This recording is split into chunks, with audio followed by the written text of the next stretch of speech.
બોટાદ શહેરમાં રખડતા પશુનો ત્રાસ સતત વધી રહ્યો છે અને જેના કારણે વાહન ચાલકો અને રાહદારીઓને ભારે હાલાકીનો સામનો કરવો પડી રહ્યો છે। શાક માર્કેટ, ટાવર રોડ સહિત પાળિયાદ રોડ અને હવેલી ચોક જેવા મુખ્ય માર્ગો ઉપર પશુઓ અડીંગો જમાવીને બેઠા હોય છે, જેથી કરીને ગંભીર અકસ્માતનો ભય લોકોને સેવાઈ રહ્યો છે।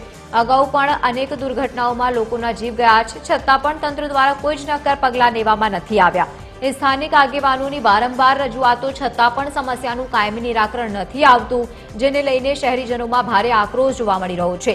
તંત્ર તાત્કાલિક ધોરણે રસ્તા પર પશુઓને લઈને કામગીરી કરે તેવી લોકો માંગ કરી રહ્યા છે।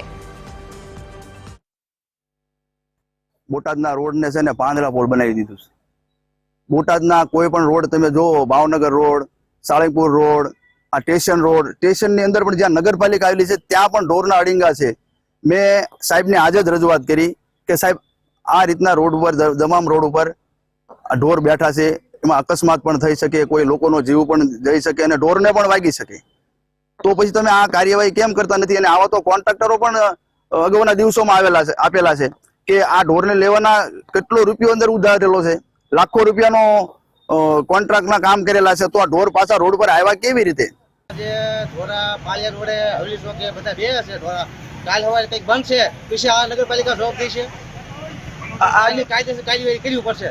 કોમર્સ થાય એવું છે સાહેબ, આપણે કાલ સવારે કંઈક બંધ છે તો પછી સરકાર નગરપાલિકા જવાબ દે છે, આની કાયદેસર કાર્યવાહી કરવી પડશે। આ ઢોરને બધા પાંજરાપુરમાં જવા દેવો પડે।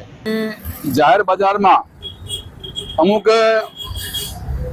જે માલિકીના જે માલ ઢોર છે એના દ્વારા જે બોટાદની બજારોમાં જે ચક્કાજામ કરે છે ને એના કારણે બોટાદ પોલીસને પણ એના ખામિયાજા ભોગવવા પડ્યા છે।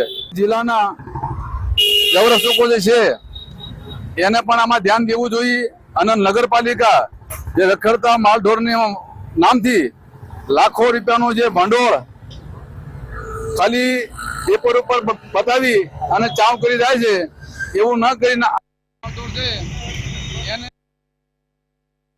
પાંજરાપોળમાં અને નગરપાલિકાના વિસ્તારની માલપા લઈ જાય, જેથી કરી અને બોટાદમાં આવતા જે વાહનો અને રાહદારીઓને તકલીફ ના પડે એવી આશા રાખી છે।